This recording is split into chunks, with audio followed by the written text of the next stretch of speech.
Let's face it, managing complex web builds can be challenging, managing numerous tasks, deadlines, and stakeholders. Throw in some poor project management, and this can lead to missed deadlines, a poor quality product, and some extremely upset clients. In this video, we're going to take a look at 6 strategies for better project management in your agency. Hey, my name is Lee Matthew Jackson. I'm the host of the Trailblazer podcast. I'm an agency owner, and I'm proud to be here on the Conversio channel, sharing with you what we've learned over the years. Number 1 is to define clear goals and deliverables.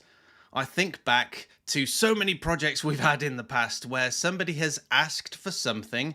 It sounded pretty darn obvious when we quoted, so we gave them a generic quote, we got cracking with WordPress, we started to build out the site, but then their requests just kept coming and the projects got bigger and bigger. We were throwing in hours and hours of work. Any profit that was left in the project had completely disappeared and we could see no end in sight. The client too couldn't understand why we had said everything was possible, and yet now we were here 6 months later, nowhere near what they expected. As a result, we've learned the hard way that it's really important to engage in some form of discovery where you can unpack exactly what the client's goals are and what it is that you're going to build to meet those goals. That should then all be documented. The client should be fully aware of that, and the client should be signing off on that document. As long as you deliver the product that will help them meet those goals, then you have a project that can be built. Be sure to check out the description for a link on managing the discovery process. Number 2 is to break the project down into stages. In the past, we used to get really excited with any new project. The designers wanted to start designing. The developers wanted to start developing. It was very often we'd have WordPress already installed. We'd already have custom fields being created way before even a wireframe had gotten started. What we do now is break everything down into stages so that we can attack the project piece by piece, making sure that everything is ready before we move on to the next stage. So for us, that might be starting with discovery, then some wireframing. Once those wireframes are signed off, we'll move on to the designs. Once the designs are signed off, we will then move on to the development. And then with the development, we will enter into a phase of testing and so on. Again, we're going to put another link in the description down there to help you understand how to break down a project. The beauty of this is the client is aware of each stage and can sign off on each stage. This also means that your developers aren't already developing things that are not actually going to appear in the end product. This was something we were really guilty of. The developers would get excited, they'd start creating something, but once we'd finished the wireframes, it became clear that there were entire sections that we'd originally thought were needed, just were not necessary. So break it down, attack it step by step. Number 3 is to provide a project plan. We've broken the project down into stages, so within each of those stages, we should be sharing what's going to happen. For that, we list all of the tasks that are involved in each stage and who is responsible for each.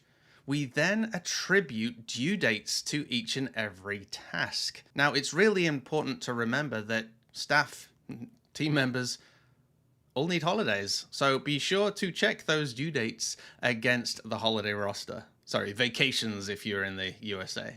When setting those due dates, try and be as realistic as possible, and then represent all of that information to the client in a way that is easy for them to understand. There will be a link in the description to show you how to create a Gantt chart.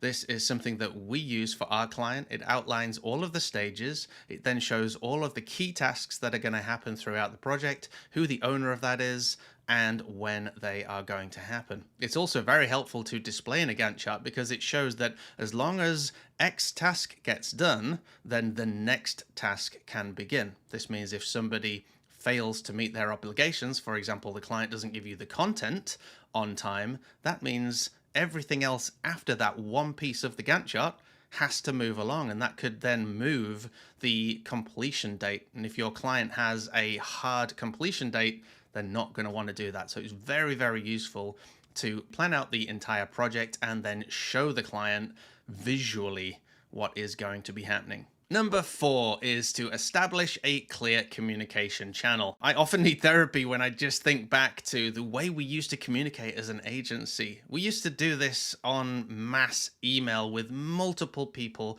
copied in, and so much would get missed. Somebody might reply to an email to my colleague Tim, but buried deep within that would be a question for me, or maybe some scope creep that I hadn't even spotted.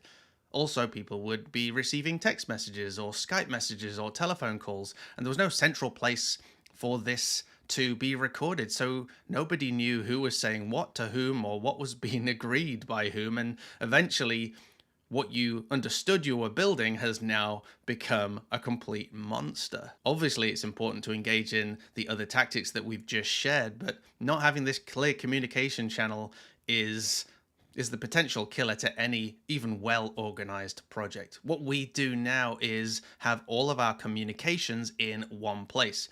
We use Basecamp, although you can use Slack, Teams, Trello. There's multiple project management platforms out there for you to have all of your communications in one place. Once you've established the channel, it's then important to establish how that channel is going to be used, and that everybody in your organization and with your client's organization have been fully educated on how to use the tool and educated on how to communicate, and of course when people will be communicating, because don't know about you, but weekends for me they're off limits. Number 5 is internal stand-up meetings. We do these during a project every single day, and they are really useful for getting a project moving.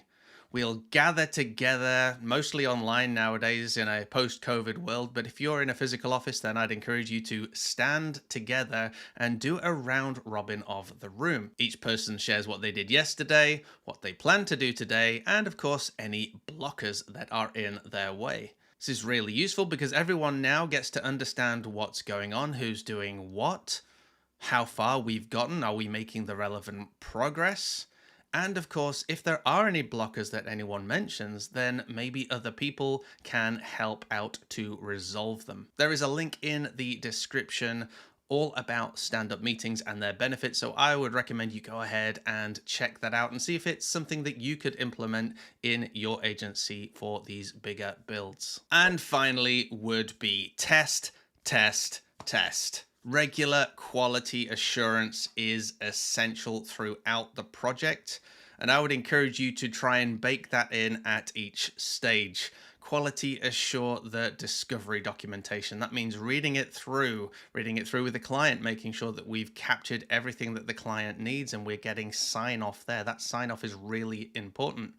Quality assuring the wireframes, making sure that we've represented the client's vision in those wireframes. Have we included all of the fields that are needed on a form, for example? Have we covered all of the pages of the website the client is going to need? Have we remembered the checkout process or whatever it is if we're building an e-commerce website?